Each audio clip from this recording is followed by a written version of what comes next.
राधे राधे भक्तजन, मेरा प्रणाम स्वीकार करिए। माताएं बहनों, आशा करता हूँ कि अच्छे होंगे, भक्ति भाव से जुड़े हुए हैं।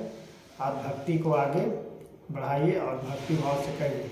अर्जुन जी ने कहते हैं श्रीमद् भागवत के द्वारा, हे अर्जुन, जो पुरुष केवल मेरे ही लिए संपूर्ण कर्तव्यों को करने वाले हैं, मेरे पराया है, मेरा भक्त है, आसक्ति है और संपूर्ण परिभूत प्राणी में भैरव से रहित है, वह अनंत भक्ति युक्त पुरुष को ही प्राप्त होता है। हे अर्जुन, जो मेरे भक्तियों में भावनाओं में आधारित रहता है, उसको सब चीज से हम आश्लेषण करते हैं, सब से उसको अपना मान लेते हैं। तब श्री महादेव जी कहते हैं हाथी का तलुल देखने की इच्छा छोड़कर राजा ब्राह्मण देवता को साथ ले अपने महल में आया। वह शुभ मुहूर्त देकर 1,00,000 संपूर्ण मुद्राओं को दक्षिणा में दिए। माता पूछे कि राजाओं ने उस क्या महल में ले गया था और क्या अपना राजपाट में दिया था, उससे महानता को उसको आज तक भी भक्ति भावनाओं मिली है। तब श्री महादेव जी ने कहें और श्री माता पार्वती मैया को वो समझाएं। गीता के 16वें अध्याय है।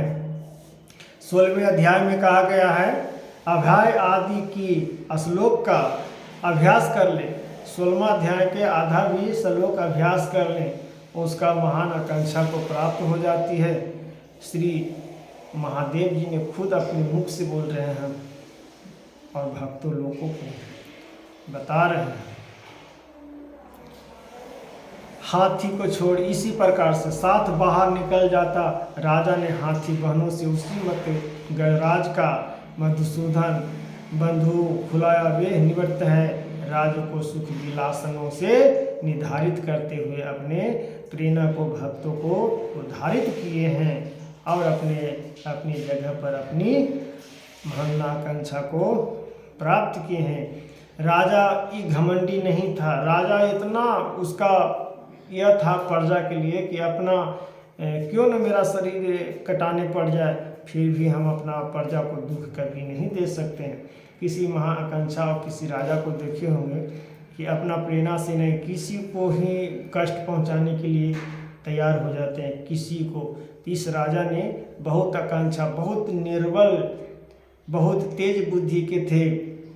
सभी भक्तियों भावनाओं को अपना श्रीमद् भागवत कथा को, रामायण को, गरुड़ पुराण में सारा भक्ति भाव से अपना जुड़े हुए थे और माँ दुर्गा जी का डेली पाठ किया भी करते थे और श्रीमद् भागवत कथा का वाचक भी थे।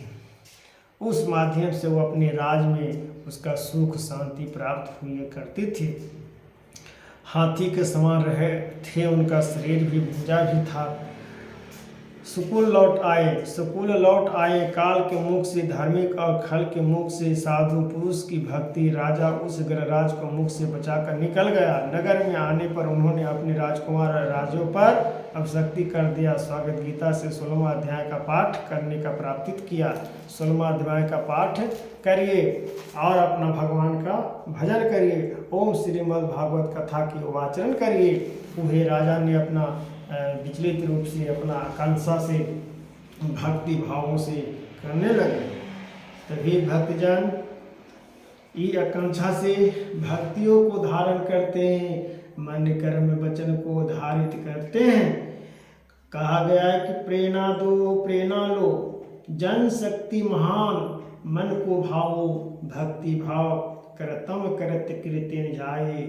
हे प्रभु, मैं कीर्तन करता हूँ, ढोलक बजाता हूँ और हरे कृष्ण हरे राम का भजन करता हूँ और भक्तियों में हम और अपना राज में सुख शांति हम चाहता हूँ।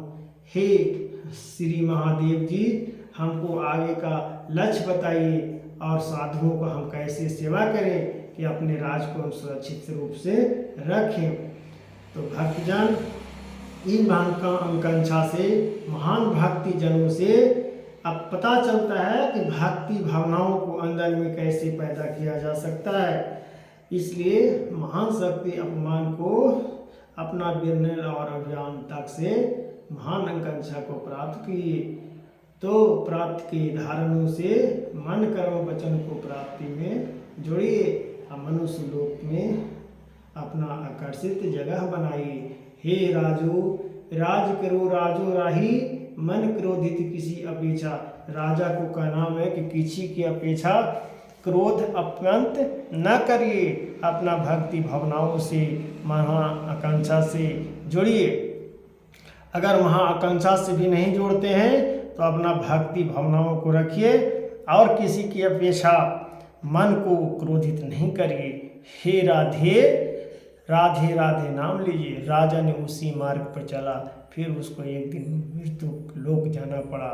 तब भगवान ने वहाँ विष्णु पुराण का रूप धारण करे। अब भगवान वो अपना अवतारित रूप से उसको फिर भगवान राजा के रूप में फिर उसका अच्छे घर में जन्म दिए। कर्तव्य तो जैसा कर्म करेगा वो अनुसार से आपका तो भोगना ही पड़ेगा ना भक्तजन भाईजन। इसलिए भक्ति भावनाओं को निर्धारित बनाइए और आगे बढ़ने का मार्गदर्शन दीजिए और भक्ति से प्रेरणा दीजिए। और राधे राधे।